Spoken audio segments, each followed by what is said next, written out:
السلام علیکم ورحمۃ اللہ وبرکاتہ۔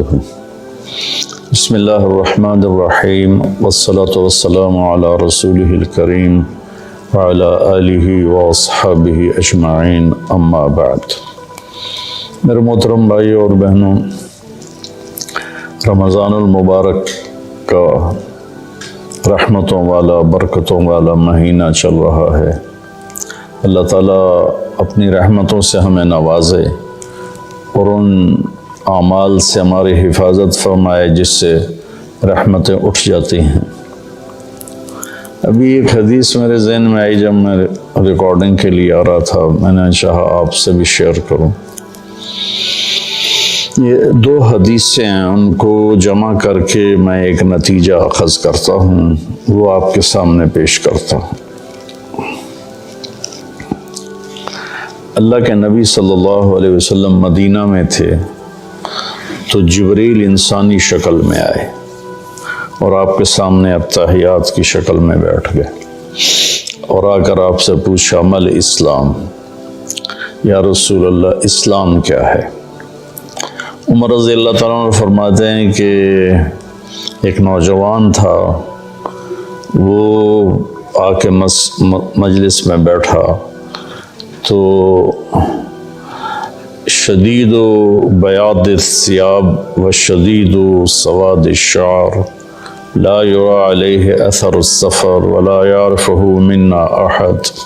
ایک نوجوان آیا، سفید کپڑے، اس سے اندازہ ہوا کہ مسافر نہیں ہے، کہ وہ زمانے کا سفر تو کپڑے سارے ہی خراب کر دیتا تھا، اور اگر وہ مسافر نہیں تو لا يعرفه منا احد، ہم میں سے کوئی اس کو پہچانتا بھی نہیں۔ اور آ کر وہ آپ کے سامنے اتحیات کی شکل میں بیٹھا اور اپنے ہاتھ یہاں رکھ لیے، اور اگر آپ سے کہتا مل اسلام، یا رسول اللہ اسلام کیا ہے؟ تو آپ نے فرمایا شہادت لا الہ الا اللہ محمد رسول اللہ و اقام الصلاۃ و ایتاء الزکاۃ و صوم رمضان و حج البیت من استطاع الیہ سبیلا۔ کا اسلام یہ ہے کہ کلمہ شہادت کی گواہی دینا، لا الہ الا اللہ محمد رسول اللہ، میں گواہی دیتا ہوں اللہ کے سوا کوئی عبادت کے قابل نہیں، اور محمد صلی اللہ علیہ وسلم اللہ کا رسول ہے، اور 5 وقت نماز پڑھنا اور زکوٰۃ ادا کرنا جو مالدار لوگ ہیں، اور رمضان شریف کے روزے رکھنا، اور جس کے پاس ہمت ہو پیسہ ہو تو وہ اس پر حج بھی فرض ہے۔ یہ 5 باتیں آپ نے بتائیں تو وہ کہنے لگا صدقتا، سچ کہا آپ نے۔ تو عمر رضی اللہ عنہ فرماتے ہیں کہ ہمیں بڑی حیرت ہوئی، یسألو یصدقہ، کہ سائل بن کے سوال بھی کرتا ہے اور پھر آگے یہ بھی کہتا ہے آپ نے ٹھیک کہا۔ پھر اس نے پوچھا مل ایمان، یا رسول اللہ ایمان کیا ہے؟ تو آپ نے فرمایا ان تؤمن باللہ و ملائکتہ و کتبہ و رسلہ و بالبعث بعد الموت۔ ایمان یہ ہے کہ تو اللہ پر ایمان لائے، اس کے فرشتوں پر، اس کی کتابوں پر، اس کے رسولوں پر، اور موت کے بعد اٹھائے جانے پر، کہ موت کے بعد ایک زندگی ہے جس میں فیصلہ ہوگا اچھے اور برے کا۔ کہنا صدق تھا، آپ سچ کہتے ہیں یا رسول اللہ۔ حدیث تو آگے بھی چلتی ہے، تو خیر وہ بھی بتا دیتا ہوں، بڑی اہم ہے۔ متی تقوم الساعہ، یا رسول اللہ قیامت کب آئے گی؟ تو آپ نے فرمایا مل مسئول عنہا بعلم من السائل، میرے دوست یہ دنیا میں کسی کو نہیں پتا سوائے اللہ کے کہ قیامت کب آئے گی۔ تو کہنے لگا اخبرنی عن اماراتها، مجھے اس کی نشانیاں بتائیں۔ تو آپ نے ارشاد فرمایا کہ ان تر الحفاة الرعاة العالة رعاء الشاء يتطاولون في البنيان وان تلد الامة ربتها۔ تو آپ نے 2 نشانیاں بتائیں۔ فرمایا جب تو دیکھے عرب کے بدو ننگے پیر چلنے والے اور بکریاں چرانے والے بڑی بڑی بلڈنگوں کے مالک بن جائیں اور ایک دوسرے کے ساتھ مقابلہ کریں، میری بلڈنگ کی منزلیں زیادہ ہیں، اس کی کم ہیں، اس کی کم ہیں، میری زیادہ ہیں۔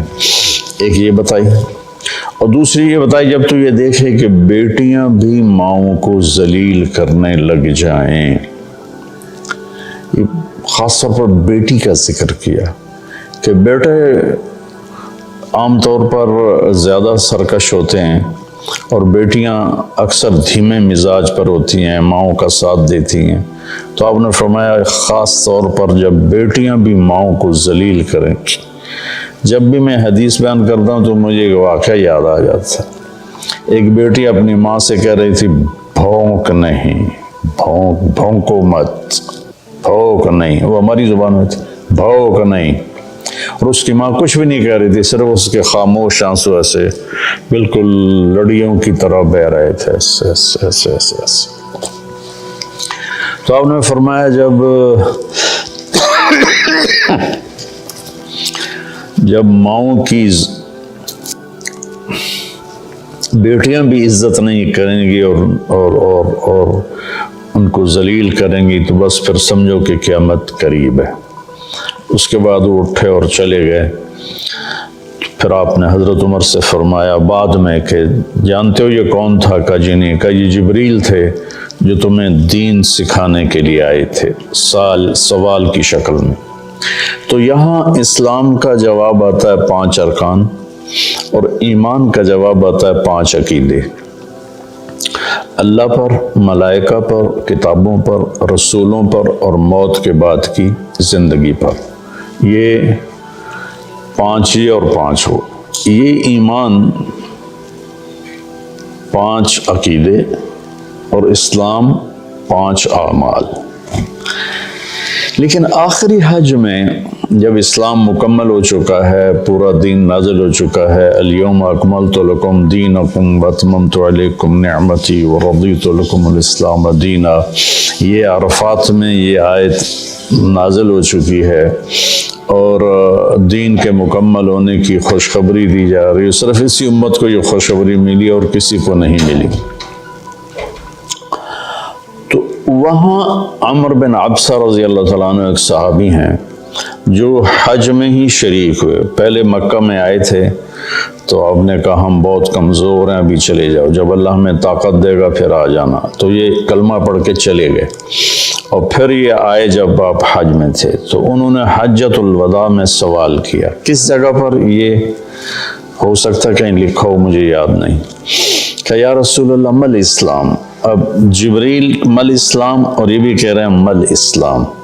جبریل کے جواب میں 5 اعمال، کلمہ، نماز، روزہ، حج، زکوٰۃ۔ یہاں کیا ہو رہا ہے؟ مل اسلام، یا رسول اسلام، کہ اب اسلام مکمل ہو چکا ہے۔ جبریل، حدیث جبریل میں پہلی بنیاد کو بتایا ہے کہ یہ 5 اعمال بنیاد اسلام ہیں، یہ نہ ہو تو اسلامی نہیں ہے۔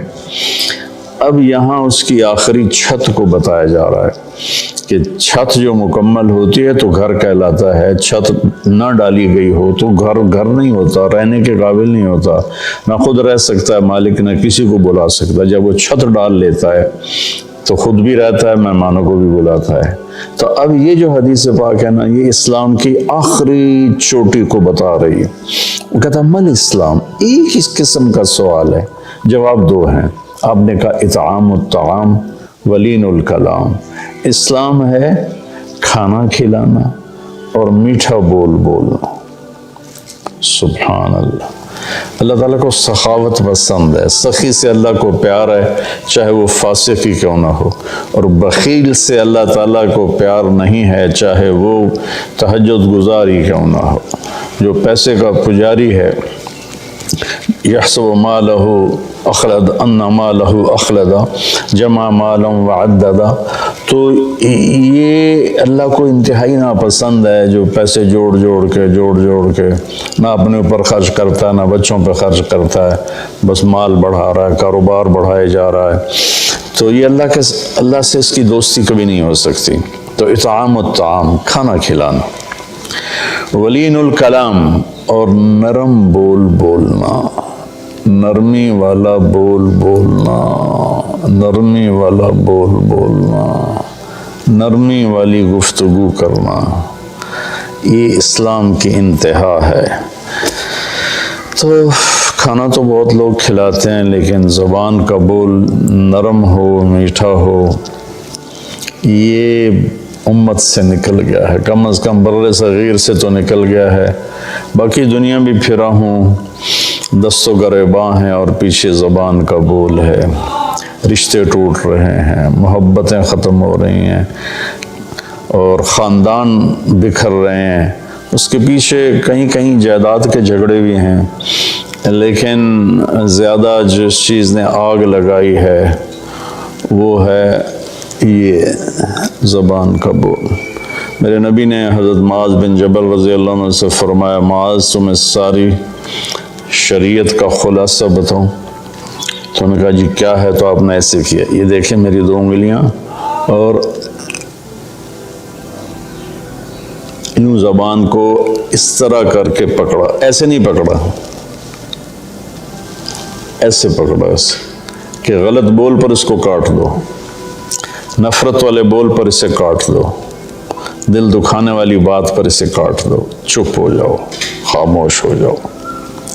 خاموشی بہت بڑا عمل ہے۔ ہم بچوں کو بولنا سکھاتے ہیں، بڑوں کو چپ رہنا سیکھنا چاہیے۔ لقمان علیہ السلام کا فرمان ہے، بیٹا میں چپ رہنے پہ کبھی نہیں پچھتایا، میں جب بھی پچھتایا اپنے بول پہ پچھتایا۔ تو بھائیو، اللہ تعالیٰ ہی کرے گا میری آواز کتنے لوگ سن لیں گے، 1 لاکھ 2 لاکھ، تو 22 کروڑ عوام کا مسئلہ ہے۔ اور اچھا کبھی کبھی تو مایوسی میں ڈوب جاتے ہیں کہ پتہ نہیں ہدایت کو پھیلتا دیکھنا نصیب میں ہے یا نہیں ہے۔ پوری شیطانی طاقتیں متحرک ہیں۔ تو پھر وہ پوچھتا ہے مل ایمان، ایمان کیا ہے؟ اب جبریل نے بھی پوچھا تھا مل ایمان، تو اپنے 5 عقیدے بتائے، اللہ پر، کتابوں پر، ملائکہ پر، رسولوں پر، آخرت پر۔ اب یہاں آپ نے عقائد نہیں بتائے، وہ ابتدائی بات تھی، یہ انتہائی بات ہے۔ انہوں نے کہا مل ایمان یا رسول اللہ، ایمان کیا ہے؟ تو آپ نے فرمایا الصبر والسماحہ، ایمان ہے صبر کرنا اور معاف کرنا۔ یہ دونوں چیزیں بھی ختم ہو چکی ہیں۔ صبر ایمان کا لازمی جزو ہے، اور ہر ایمانی صفت کا لازمی جزو ہے۔ ایک دفعہ میں نے قرآن سے دیکھا تو کوئی ایمانی صفت ایسی نہیں جس کے ساتھ اللہ نے صبر کو ذکر نہ کیا ہو۔ صبر ہمارے ایمان میں ایسے ہے جیسے ہمارے جسم میں خون ہے، خون نکال دو آدمی مر جاتا ہے، یا پانی ہے، پانی نکال دو تو آدمی مر جاتا ہے۔ جو زیادہ ڈائریا بڑھ جائے تو اس سے موت واقع ہو جاتی ہے۔ تو جس ایمانی صفت سے صبر نکل جاتا ہے وہ صفت ڈیڈ ہو جاتی ہے۔ تو بھائی وہ صبر کر، قیامت کے دن اعلان ہوگا فَلْيَكُنْ مَحْلُ الصَّبْرِ، صبر کرنے والے کھڑے ہو جاؤ۔ تو ایک چھوٹی سی جماعت کھڑی ہوگی، انہیں کہا جائے گا جاؤ جنت میں۔ ابھی حساب شروع نہیں ہوا ہوگا کہ وہ جنت کی طرف چلیں گے، تو فرشتے سامنے آ جائیں گے، وہ بھی اللہ کی منشا کہ ان کا مقام کو دکھانا چاہتے ہیں۔ وہ کہیں گے کدھر جا رہے ہو؟ کم جنت میں، کبھی حساب تو شروع ہوا نہیں۔ وہ کہیں گے ہمارا حساب ہے ہی نہیں۔ فرشتے پوچھیں گے تو تم کون لوگ ہو؟ وہ کہیں گے ہم صبر والے، اس میں مرد اور سارے شامل ہوں گے۔ جس نے بھی صبر کے ساتھ اپنا وقت گزارا، اپنے ہونٹوں کو سی لیا، پی جائے ایام کی تلخی کو بھی ہنس کے ناصر، غم کو سہنے میں بھی قدرت نے مزہ رکھا ہے۔ تو وہ کہیں گے ہم صبر والے ہیں۔ وہ کہیں گے تمہارا کیا صبر تھا؟ تو کہنے لگے ہم اللہ کے فرمان پر جمے اور صبر کے ساتھ جمے، اپنے نفس کو بے قابو نہیں ہونے دیا، ہم اللہ کی نافرمانی سے بچے اور صبر کے ساتھ ڈٹے رہے، اپنے نفس کو بے لگام نہیں ہونے دیا۔ وَصَبَّرْنَا عَلَى الْبَلَاءِ، اور اللہ کی طرف سے کوئی آزمائش آئی تو ہم نے اس پہ شکر ہی کیا، صبر ہی کیا۔ وہ کہیں گے انطلقوا فَنِعْمَ أَجْرُ الْعَامِلِينَ، آپ چلیے تشریف لے چلیے، آپ VIP لوگ ہیں، آپ کا کوئی حساب نہیں ہے۔ تو اب وہ پوچھ رہا ہے اسی سوال کو، مل ایمان، ایمان کیا ہے؟ تو آپ فرما رہے ہیں صبر کرنا اور معاف کرنا۔ معاف کرنا بھی ہمارے معاشرے میں کوئی نہیں، ہمارے ماحول میں کوئی نہیں، دشمنیاں چلی آ رہی ہیں، خاندان مٹ گئے، دونوں طرف فریقین قتل ہو، نسلیں مٹ گئیں، لیکن جھکنے کے لیے کوئی بھی تیار نہ ہوا۔ میرے نبی نے مکہ میں فاتحانہ داخلہ کیا، 10,000 کے لشکر کے ساتھ مکہ میں داخل ہوئے۔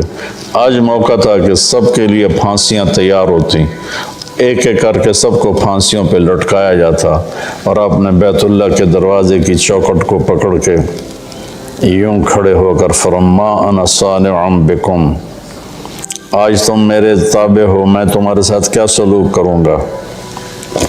تو سہیل بن عامر رضی اللہ تعالیٰ عنہ ابھی ایمان نہیں لائے تھے، اس موقع پہ ایمان لائے، کہنے لگے کریم ابن کریم، آپ بڑے کریم ہستی ہیں، کریم کی اولاد ہیں، یعنی آپ بڑے عالی اخلاق والے ہیں، عالی اخلاق والے کی اولاد ہیں، ہمیں خیر کی ہی توقع ہے۔ تو آپ نے فرمایا انتم الطلقاء اذهبوا انتم الطلقاء لا تثریب علیکم اليوم۔ میں وہ کہتا ہوں جو میرے بھائی یوسف نے اپنے بھائیوں سے کہا تھا، یوسف علیہ السلام نے، کہ جاؤ تم آزاد ہو، تم پر کسی قسم کا کوئی ایلیگیشن نہیں ہے۔ سبحان اللہ۔ 21 سال جنہوں نے آخر حد تک آپ کے دکھ پہنچانے کے سارے جتن کر لیے، وہ ان کو کہہ رہے ہیں لا تثریب علیکم اليوم، تمہارے ذمے تو کوئی جرم ہی نہیں بنتا، تمہیں سزا کیا دوں، جاؤ تمہیں معاف کی۔ عثمان بن طلحہ رضی اللہ تعالیٰ عنہ کے پاس بیت اللہ کی چابی تھی، خاندانی طور پر آج بھی اسی خاندان میں چلی آ رہی۔ تو جب آپ مکے میں تھے تو آپ نے ایک دن عثمان بن طلحہ سے کہا میرے بھائی یہ ذرا بیت اللہ کا دروازہ تو کھول دے، میں اندر جانا چاہتا ہوں۔ اس نے اتنی بری طرح آپ کو ڈانٹا اور اتنی بری طرح آپ سے پیش آیا، لیکن آپ کے ماتھے پر ذرا بل نہیں پڑا۔ آپ نے کہا اچھا چلو، وہ کیا دن ہوگا جس دن یہ چابی میرے ہاتھ میں ہوگی، میں جسے چاہوں گا دوں گا۔ وہ کہنے لگا وہ دن قریش کبھی نہیں دیکھیں گے۔ جب مکہ فتح ہوا تو آپ نے عثمان بن طلحہ کہنے لگے آج میں تو قتل کر دیا جاؤں گا، تو وہ چھپ گئے۔ تو آپ نے حضرت علی رضی اللہ تعالیٰ عنہ علیہ السلام کو فرمایا کہ جاؤ اور عثمان کو پکڑ کے لاؤ۔ تو ان کو ڈھونڈتے ایک جگہ مکہ چھوٹا سا تھا، ایک جگہ چھپے ہوئے تھے، وہاں سے ان کو پکڑا، ان کے ہاتھ مروڑ کے چابی ان سے چھینی، اور چابی اور ان لے کر حاضر ہو گئے اور چابی آپ کو پیش کی۔ تو حضرت عباس رضی اللہ عنہ چچا پاس کھڑے تھے، کہنے لگے یا رسول اللہ اب چابی ہمارے خاندان میں کر لیں۔